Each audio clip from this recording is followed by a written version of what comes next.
Hi everyone, welcome back to Kingdom of Learning. So another very important video for all those aspirants who are very confused about the admission in Delhi University. तो जैसा कि from last 2-3 days I've been uploading videos on YouTube related to your CUET results and everything. तो जब से मैंने ये videos डालनी start किए हैं, जो क्वेश्चन सबसे ज्यादा मुझसे पूछा जा रहा है कमेंट बॉक्स में वो ये है कि बहुत सारे स्टूडेंट्स ये इस बात पर कंफ्यूज्ड हैं कि मैम हम अगर CW से अप्लाई कर रहे हैं तो और हमारा स्कोर भी अच्छा है, जो नॉर्मलाइज्ड स्कोर है वो भी अच्छा है, परसेंटाइल भी अच्छा है, तो क्या हमें CW की वजह से कोई नुकसान तो नहीं होगा। और फिर कुछ कमेंट्स ऐसे स्टूडेंट्स के हैं कि मैम हमारा पास इतने सर्टिफिकेट्स हैं स्पोर्ट्स कोटा में, ECC में और हमारे ट्रायल्स में भी हमें पूरी उम्मीद है कि हम अच्छा ही करेंगे, तो अगर उसकी वजह से हमारा किसी वजह से नहीं हो पाता तो क्या हमें जनरल कैटेगरी में या फिर नॉर्मल कैटेगरी में एडमिशन मिल पाएगा या नहीं मिल पाएगा। So I thought कि I should address this issue and I should create a video because it's not possible for me to answer all the comments. So let's begin. तो as I have told you this is a very important video क्योंकि इस video में आपके सारे doubts clear हो जाएंगे। इसमें मैं आपको दो चीजें बताने वाली हूँ। एक तो मैं ये बताने वाली हूँ कि क्या आप किसी कोटा सीट से मीन स्पोर्ट्स ECA या CW कोटा से और जनरल कैटेगरी दोनों में अप्लाई कर सकते हैं और कैसे कर सकते हैं। अगर कर सकते हैं तो किस तरह से आपको अप्लाई करना है, क्या उसके लिए अलग अलग फॉर्म्स फिल करने हैं या सेम रजिस्ट्रेशन करवाना है, एक बात तो हम वो क्लियर करेंगे। उसके अलावा एक दो स्टूडेंट्स ने और मुझसे पूछा था सॉरी कि दे वांटेड टू नो कि मैम प्लीज एक कॉलेजेस की लिस्ट बता दो जिसमें CW कोटा के लिए एडमिशन होता है, या फिर हम अगर इसी तरह कुछ और स्टूडेंट्स के माइंड में डाउट होगा कि स्पोर्ट्स कोटा कौन कौन से कॉलेजेस में अवेलेबल है या फिर ECA कौन कौन से कॉलेजेस में अवेलेबल है, तो ये सारे आंसर्स आपको आज इस वीडियो में मिल जाएंगे। So please watch complete video. तो अब अगर हम आते हैं अपनी पहली बात पर, पहली बात यह है कि क्या आप CW स्पोर्ट्स या ECA के अलावा जनरल कैटेगरी से भी एडमिशन ले सकते हैं। मींस आपके पास सब कुछ है, उसके सारे डॉक्यूमेंट्स हैं, रिजर्व कैटेगरी के कोटा स्टूडेंट्स की यहाँ पर बात हो रही है, और उसके अलावा क्या आप जनरल कैटेगरी से भी एडमिशन ले सकते हैं, तो आंसर है यस, आप ले सकते हैं। तो अब आप सोच रहे होंगे कि कैसे ले सकते हैं, कि क्या हमें 2 बार अप्लाई करना पड़ेगा, कि एक बार हम अपने कोटा के लिए अप्लाई करें और एक बार हम जनरल कैटेगरी में अप्लाई कर रहे हैं विदाउट एनी कोटा। तो उसके लिए आपको कुछ नहीं करना, आपको एक ही बार रजिस्ट्रेशन करवाना है, एक ही बार फॉर्म फिल करना है जिस भी यूनिवर्सिटी में आप, मोस्टली ये कोटा वगैरह मैं दिल्ली यूनिवर्सिटी की यहाँ पर बात कर रही हूँ, तो आपको एक ही बार फॉर्म फिल करना है। बट उसमें सबसे पहले आपने फॉर्म फिल कैसे करना है, आपने जैसे जो आपकी कोटा वाली कैटेगरी है वो मेंशन कर देनी है। मीन्स अगर आप स्पोर्ट्स ECA या फिर CW कोटा से बिलोंग करते हैं तो आपने वो सारे डॉक्यूमेंट्स अपने अपलोड कर देने हैं, उसमें वो सारी चीजें आपने अपलोड करनी है, उसी कोटा के थ्रू ही एडमिशन के लिए आपने अप्लाई करना है। अब उसके बाद क्या होगा, जब आपकी काउंसलिंग स्टार्ट होगी तब क्या होगा कि आपके मेरिट लिस्ट आएगी दिल्ली यूनिवर्सिटी की तरफ से, तो आपको ये पता चल जाएगा, उसमें आपने अपनी प्रेफरेंसेस फिल करनी है कि आपको ये कॉलेजेस में अप्लाई करना, आप मीन्स इन कॉलेजेस में एडमिशन लेना चाहते हैं। तो जब मेरिट लिस्ट आएगी तो आपको स्पोर्ट्स कोटा या फिर जनरल कोटा के थ्रू जो भी सीट्स हैं वो अवेलेबल हैं, वो आपको दिख जाएगा कि आप उसमें एलिजिबल हैं या नहीं है।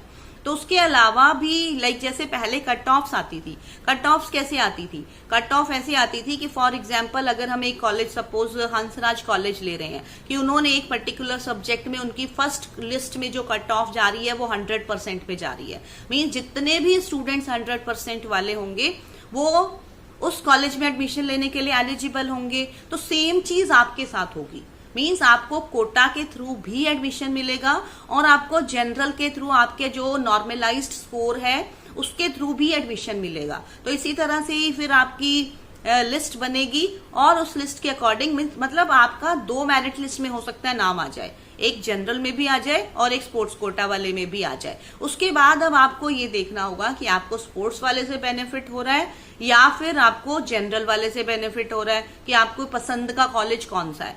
मीन स्पोर्ट्स, या यहाँ पर मैं स्पोर्ट्स बोल रही हूँ बट वो स्पोर्ट्स, ईसी और सीडब्ल्यू तीनों के लिए वैलिड है। तो आपको ये चीज ध्यान से समझनी है। तो आपको ये देखना होगा कि वो तो मीन्स उन दोनों में से आपको कौन सा कॉलेज पसंद है, मीन्स आप कौन से कॉलेज में जाना चाहते हैं। और एक चीज और यहाँ पर बहुत इंपॉर्टेंट है, वो आपको सबको पता होनी चाहिए कि लाइक आपके एडमिशन प्रोसेस जो है वो अभी थोड़े दिनों में स्टार्ट हो जाएगा। मीन जनरल कैटेगरी के जितने भी स्टूडेंट्स हैं उनका एडमिशन अभी स्टार्ट हो जाएगा, और स्पोर्ट्स और ईसीए के जो ट्रायल्स हैं वो आपके 10 अक्टूबर के बाद स्टार्ट होंगे। तो अब वो 10 अक्टूबर के बाद स्टार्ट होंगे, फिर उनके रिजल्ट्स आएंगे, फिर आपकी मेरिट लिस्ट वगैरह अलग आएगी।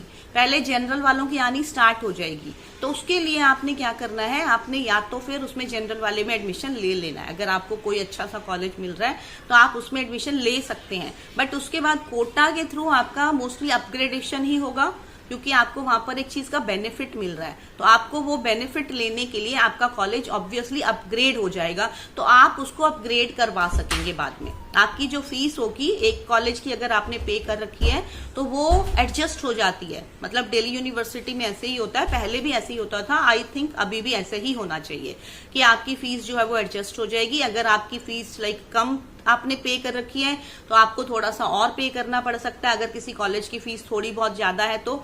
अगर आपने ज्यादा पे कर रखा है और दूसरे की कम है तो वो आपको रिफंड हो जाता है। तो इस तरह से आपको कंफ्यूज होने की जरूरत नहीं है। अगर आपने कोटा है आपके पास तो आप डेफिनेटली उस कोटा से ही अप्लाई करें। मतलब ये गलती मत कर देना कि आपके पास कोटा की सब चीजें अवेलेबल हैं, आपको कॉन्फिडेंस भी है कि आप ट्रायल्स भी अच्छे से कर लेंगे, बट स्टिल लाइक आप उसको छोड़कर आप जनरल कैटेगरी में अप्लाई कर देते हैं। आप दोनों के लिए ही वैलिड, मीन दोनों के लिए ही एलिजिबल हैं, तो you need not worry about that thing. तो आपने इस चीज के लिए बिल्कुल भी मीन्स कंफ्यूज नहीं होना। आप अपने वैलिड डॉक्यूमेंट्स वगैरह वैलिड हैं जो भी हैं उनको आप रेडी रखें, वो सब कुछ करें। और इसमें मैं एक चीज और बता देती हूँ कि कुछ स्टूडेंट्स के डॉक्यूमेंट्स में कोई चीजें मैच नहीं करती। लाइक आज ही मैंने एक कमेंट देखा था जिसमें एक स्टूडेंट की एक इंक्वायरी थी कि उसके फादर का नेम जो है वो मैच नहीं कर रहा। मीन्स उसकी जो आर्मी सर्टिफिकेट है उससे और जो उसके अदर डॉक्यूमेंट्स हैं उससे उसके फादर का नेम मैच नहीं कर रहा। तो क्या उसको एफिडेविट अभी लगा देना चाहिए या बाद में लगाना चाहिए? तो अगर आपका एफिडेविट बना हुआ है तो आप उसको अभी लगा दें।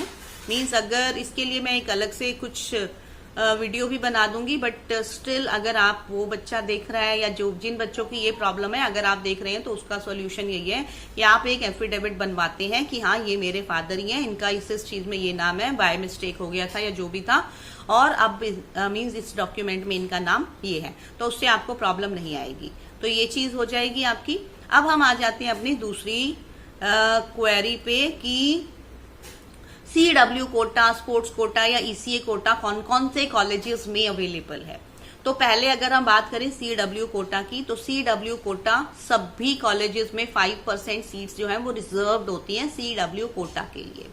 दिल्ली यूनिवर्सिटी के अंडर जितने भी कॉलेजेस हैं सभी में 5% सीट्स जो है, 5% का मतलब है अगर वहां पर सपोज 100 सीट्स हैं तो उनमें से 5 सीट्स जो है वो उनको आर्म्ड फोर्सेस के स्टूडेंट्स को देनी ही पड़ती हैं। ठीक है, तो अगर आपका उसमें सारे डॉक्यूमेंट्स वगैरह सब ठीक है तो आपका एडमिशन हो जाता है। थोड़ा सा टाइम लगता है, थोड़ा सा कंफ्यूजिंग होता है, बट हो जाता है। और प्रायोरिटी 5 तक 6 तक वालों का इजीली हो जाता है, उसके बाद की प्रायोरिटीज वालों का बाद में नंबर आता है, बट ऑब्वियसली लाइक 97-98% स्टूडेंट्स का CW से हो जाता है एडमिशन। बट आपको बस अपने डॉक्यूमेंट्स वगैरह बिल्कुल ठीक ठाक लगाने हैं।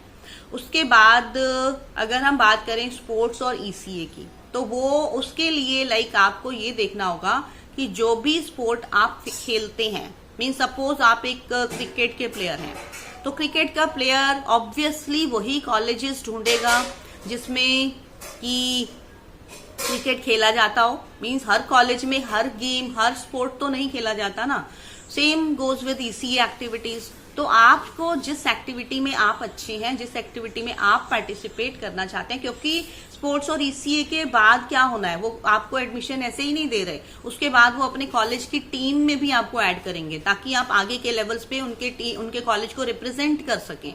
तो जिस कॉलेज में वो स्पोर्ट या गेम खेला जाता है उसकी एक लिस्ट भी आती है कि कौन से कॉलेज में कौन सा गेम खेला जाता है और कौन सी ईसीए, कौन सी extra curricular activity means organise होती है उसमें। तो वो लिस्ट आप चेक कर सकते हैं, वो आपको गूगल पर भी या मींस ये जो डीयू की वेबसाइट है यहाँ पर भी मिल जाएगी। तो वो उसके अकॉर्डिंग आपने फिल करना है। आप अपनी जब प्रेफरेंसेस फिल करने लगेंगे ना कॉलेजेस और कोर्सेज की, तो आप अपनी प्रेफरेंस में उसी कॉलेज को रखें जहां पर वो स्पोर्ट या गेम खेला जाता है, तो आपका एडमिशन उसमें हो जाएगा। But as I have already told you कि उसमें ट्रायल्स होंगे। इससे पहले मैंने एक वीडियो अपलोड की है स्पोर्ट्स और ईसीए के ट्रायल्स वाली, that is a very important video. तो अगर आप स्पोर्ट्स ईसीए के से रिलेटेड स्टूडेंट्स हैं तो प्लीज आप उस वीडियो को देख लें, क्योंकि उसमें मैंने बहुत सारी चीजें ऐसी बताई हैं जो नॉर्मली आई थिंक आपको पता नहीं होंगी। सो I think I have tried to satisfy all the doubts of clear all the doubts of the students of sports, EC and CW quota। अब इसके बाद जो मेरी नेक्स्ट वीडियो आएगी, होपफुली कल ही आएगी, उसमें मैं आपसे ये डिस्कस करूंगी इन डिटेल कि जो आपके नॉर्मलाइज्ड स्कोर्स हैं, मींस आप सबको अभी तक पता चल ही गया होगा कि आपका जो मेरिट लिस्ट जो बनेगी वो नॉर्मलाइज्ड स्कोर्स के बेसिस पर ही बनेगी।